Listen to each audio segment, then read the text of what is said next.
I tried to hold on to Ethan, to the life we built, but how could I explain what I was battling within?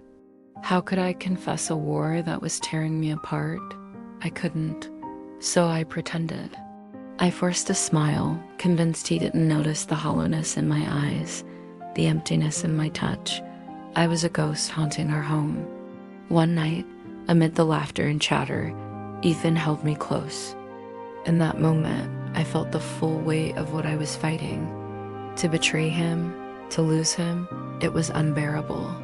Yet the restraint I had shown thus far was wearing thin. I could feel it slipping away. A few weeks later, I broke. I heard Sophia in the other room talking on the phone. I told myself this was my chance. If I didn't act, I'd never escape what I was becoming. I raced toward her, desperate to find a way out. "I need you," I whispered, collapsing beside her. I felt her stiffen, but she quickly recovered. She understood. She knew my silence had its limits. That night, she didn't fight me. She didn't hold back. I poured everything into her, my fear, my confusion, my love for Ethan, my guilt.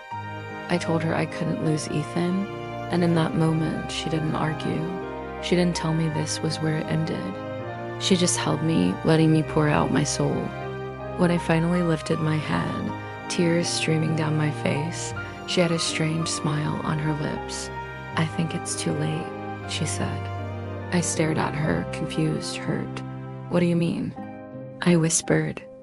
"I think," she said, "we've both lost the right to choose." I didn't understand. She was right. I had chosen her. I had chosen this, and there was no turning back. The next few weeks were a blur. I was trapped in a maze of guilt and desire. I couldn't focus on work. I couldn't sleep at night.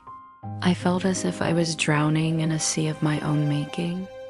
The worst part was the pretense, the charade I had to maintain with Ethan.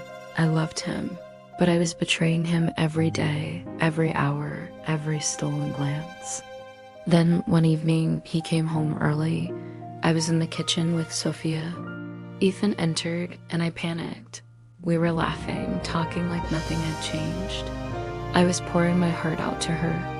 In that moment, I was terrified. What if he could see between us? What if he felt the tension I couldn't deny? But he didn't.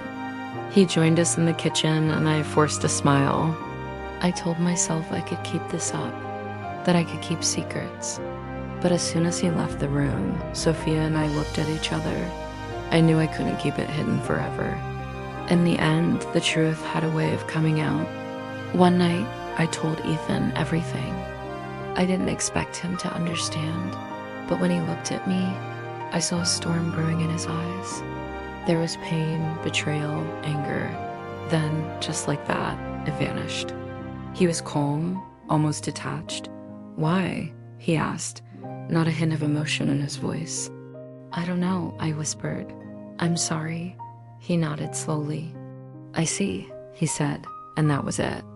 No accusations, no tears, no rage. It was as if a part of him, a vital part, had just died. I know he believes me because he didn't ask me to leave. He didn't throw me out. He didn't want my explanation.